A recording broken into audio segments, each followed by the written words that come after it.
Hi everyone, welcome to your channel I learn. आज हम chapter 8 का वर्किंग विद द लैंग्वेज के question answers करने वाले हैं। अगर आपने इसके पिछले पार्ट के वीडियोस नहीं देखे हैं तो टॉप राइट कॉर्नर में इसके लिंक है, उसे क्लिक करें और ज़रूर देखें। बिफोर वी स्टार्ट, अगर आपने हमारे चैनल को सब्सक्राइब नहीं किया है तो please subscribe and support us. Also press that bell icon. Question 1, here are some words that are associated with the monsoon. Add as many words as you can to this list. Can you find words for these in your languages? So यहाँ पे कुछ words दिए गए हैं जैसे downpour, floods, mist, cloudy, power cuts, cold, umbrella.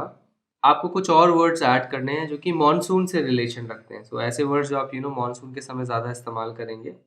And क्या आप ऐसे वर्ड्स को ढूंढ सकते हैं अपनी लैंग्वेज में? सो हम हिंदी में भी क्या इन वर्ड्स को ढूंढ सकते हैं। सो मॉनसून के लिए फॉर एग्जांपल हम यूज़ करते हैं बौछार, बाढ़ हो गया, कोहरा, बादल छाए हुए हैं हम बोलते हैं फॉर एग्जांपल। सो और क्या वर्ड हो सकते हैं इंग्लिश में फॉर एग्जांपल जो कि मॉनसून से रिलेशन रखते हैं? सो थंडर स्टॉर्म। तो जब भी बारिश के साथ बिजली भी कड़कती तो आप उसको थंडर स्टॉर्म बोलते हैं। शावर, लाइट रेन को आप शावर बोलते हैं।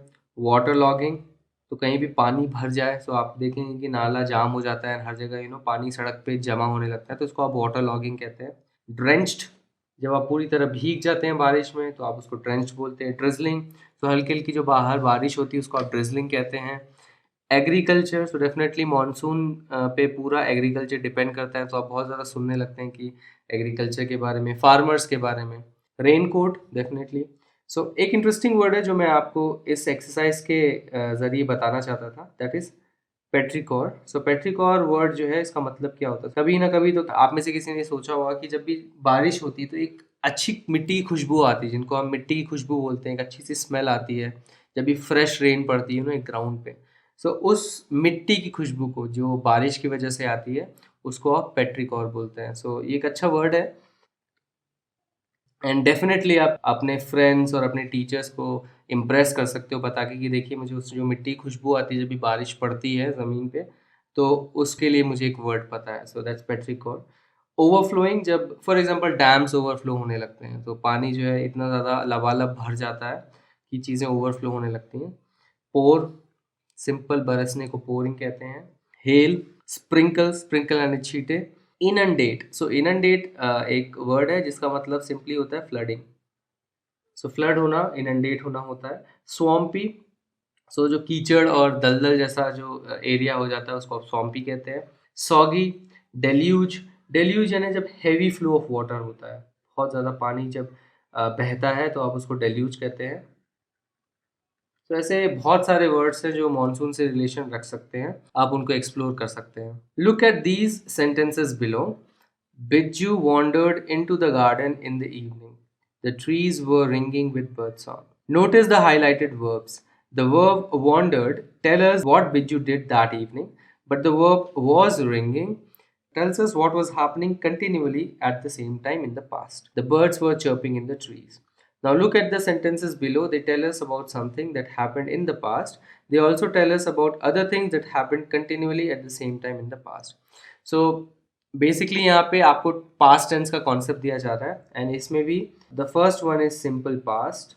सो ऐसा कोई इवेंट जो कि पास्ट में हो रहा है, so that is simple past. So बिज्जू वॉन्डर कर रहा था, घूम रहा था गार्डन में इवनिंग में। एंड एक है past continuous. So past continuous tense में क्या होता है कि पास्ट में, अतीत में कोई चीज़ कंटिन्यूअसली हो रही हो तो आप उसको डिनोट करने के लिए पास्ट कंटिन्यूअस टेंस का इस्तेमाल करते हैं। सो जैसे trees were ringing with bird song. Trees were ringing मतलब पेड़ों से आवाज़ें आ रही थी बर्ड सॉन्ग की। सो मतलब पास्ट में, अतीत में भले ही चीज़ हो रही थी बट ये चीज़ कंटिन्यूअसली हुए जा रही थी उस अतीत जिस ड्यूरेशन की आप बात कर रहे हैं। So that's past continuous. एक और टेंस होता है पास्ट में, दैट इज पास्ट परफेक्ट। सो जब भी आप किसी पास्ट टेंस की बात कर रहे हैं एंड आप ऐसे इवेंट के बारे में बताना चाहते हैं पास्ट में ही जो पास्ट में ख़त्म होती है, ना कि उस पास्ट में हो रही है बट उस पास्ट में जिस इवेंट की आप बात करें उसमें ख़त्म हो चुकी है, सो दैट्स पास्ट परफेक्ट। सो इसको समझने के लिए मैं बहुत ईजिली ऐसे समझता हूँ। सो फॉर एग्जांपल अगर मैं यहाँ हूँ नाउ, जब मैं कोई चीज़ बता रहा हूँ एंड कोई चीज़ पास्ट में अगर हो रही है तो जिसमें हम सिंपल पास्ट का इस्तेमाल करते हैं एंड उस टाइम से पहले अगर कुछ होता है तो मैं उसके लिए पास्ट परफेक्ट इस्तेमाल करूँगा। सो दैट मीन्स अगर मैं इस टाइम को शिफ्ट करूं, अपने नाव को मैं यहाँ ले आऊं तो यहाँ पे अगर मैं होऊंगा तो ये चीज़ ऑलरेडी खत्म हो चुकी है, ये मेरे लिए पास्ट होगा। So that is why this becomes past perfect. Put the verbs in the brackets into their proper forms. First one is done for you. So आपको इन verbs को proper form में डालना है. So definitely ये सिर्फ simple past और past continuous का example है.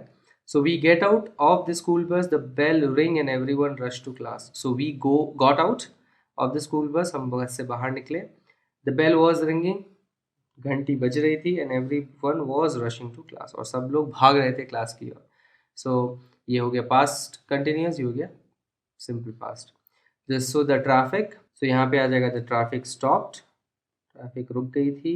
सम people were sitting on road, कुछ लोग जो है रोड पर बैठे हुए थे इसलिए ट्रैफिक रुका है. And they were shouting slogan, so definitely वहाँ पे कुछ तो धरना है या तो कुछ स्ट्राइक हो रही है. लोग सड़क पे बैठे हुए थे, चिल्ला रहे थे और ट्रैफिक स्टॉप हो गया था. I dash my raincoat, से यहाँ पे आ जाएगा I wore my raincoat. It was raining, बारिश हो रही थी.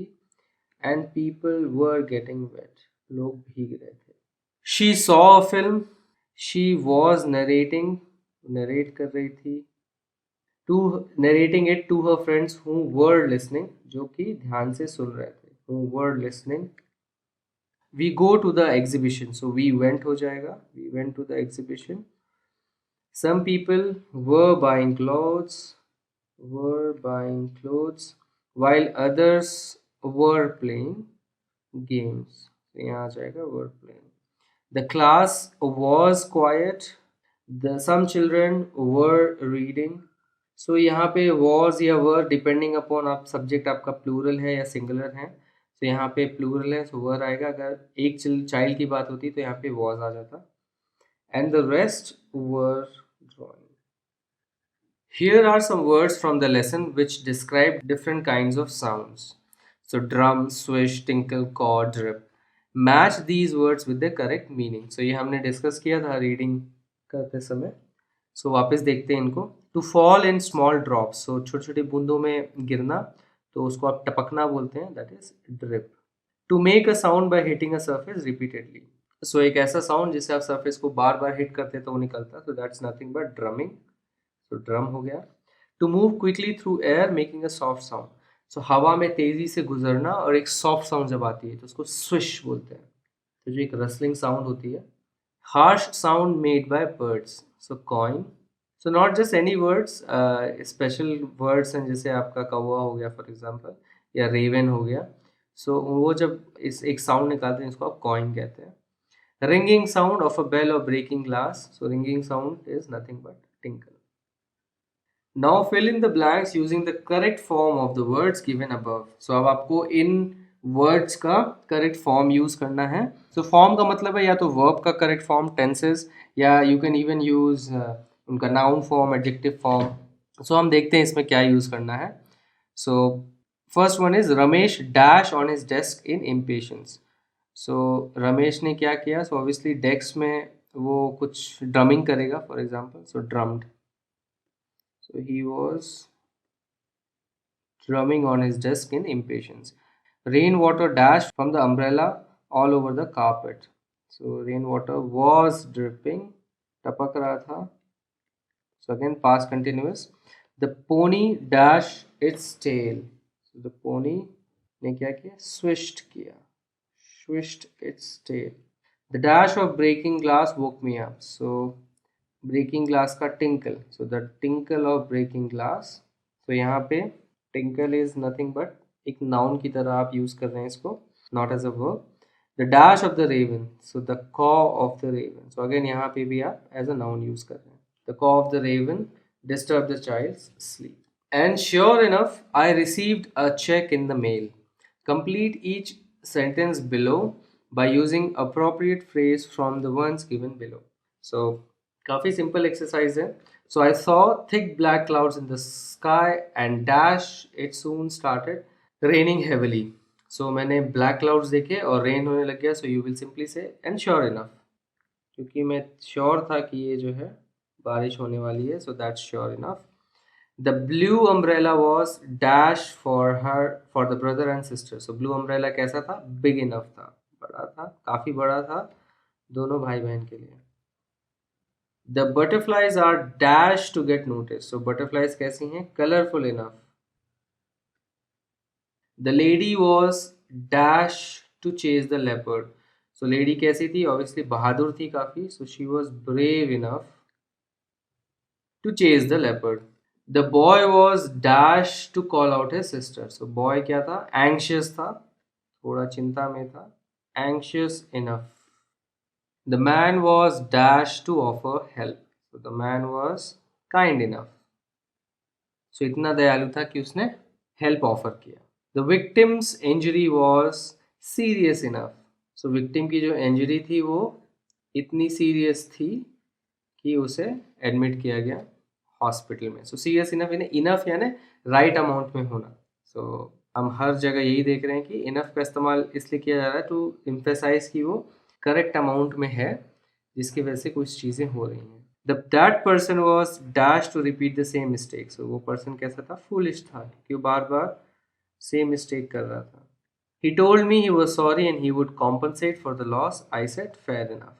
तो उसने क्या बोला? मान लीजिए सड़क पे भिड़ंत हो गई और आप किसी ने ठोक दिया, वो बोल रहे हैं कि ठीक है, जो भी डैमेज हुआ है मैं आपको कॉम्पनसेट कर दूंगा, तो आप बोलेंगे ठीक है, सही बात है, ओके फाइन। तो that's fair enough. So fair enough is also a phrase जिसके लिए आप ये यूज़ कर सकते हैं कि सही है, उचित है ये। Thanks for watching this video. अगर ये वीडियो आपको पसंद आए तो इस वीडियो को एक लाइक दीजिए, अपने comments and feedbacks comment section में लिखिए और हमारे चैनल को सब्सक्राइब कीजिए। आप हमारे चैनल को सब्सक्राइब इस गोल लोगो पे क्लिक करके सब्सक्राइब बटन दबा के कर सकते हैं। इस बेल आइकन को भी प्रेस करना ना भूलें ताकि हमारे सारे वीडियोस की नोटिफिकेशंस आप तक जल्द से जल्द पहुंचें। इस चैप्टर के अगले वीडियो के लिए स्टे ट्यून्ड। Bye bye.